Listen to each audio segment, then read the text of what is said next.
Hello ನಮಸ್ಕಾರ ದೇವರು. ನಿಮಗೆಲ್ಲ ಗೊತ್ತಿರ್ಬೋದು, ನಾನು ಅಂಗಡಿ ಅಂತ ಇರ್ತೀನಿ.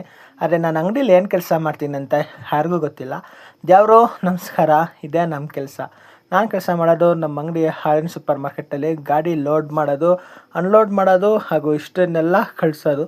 ಇವರು ಜೋಳದ ಬ್ಯಾಗು ಮತ್ತು ಕೆಲಸ ಮಾಡಿ ಮತ್ತೆ ಲೋಡ್ ಮಾಡಿ ಮತ್ತೆ ಮುಂದೆಗಡೆ ಗಾಡಿ ಹಾಕ್ತೀವಿ.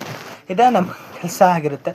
Customer service is main important ನಮ್ಮ ಅಂಗಡಿಯ ಏಮು. ನಾವು ಯಾವುದೇ ಕಾರಣಕ್ಕೂ ಕಾಯಿಸಲ್ಲ ನೋಡಿ, ಒಂದ್ರ ಮೇಲೊಂದು ಹೀಗೆ ಕಂಟಿನ್ಯೂಸ್ ಆಗಿ ಚೀಲ ಹಾಕ್ತಾ ಇರ್ತೀನಿ. ನಾವು ನಮ್ಮ ದೋಸ್ತಗಳು ತುಂಬ ಫ್ರೆಂಡ್ಲಿಯಾಗಿ ಖುಷಿಯಿಂದ ಕೆಲಸ ಮಾಡ್ತೀವಿ.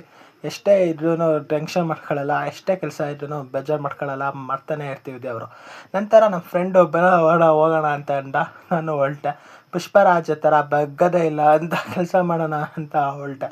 ಮತ್ತೆ ಬಂದ ತಕ್ಷಣ ಮತ್ತೆ ಇನ್ನೊಂದು ಸ್ವಲ್ಪ ಲೋಡ್ಗಳಿತ್ತು. ಲೋಡೆಲ್ಲ ಗಾಡಿಗೆ ಹಾಕಿ ನೆಮ್ಮದಿಯಿಂದ ಇದ್ದರೆ ನೆಮ್ಮದಿ.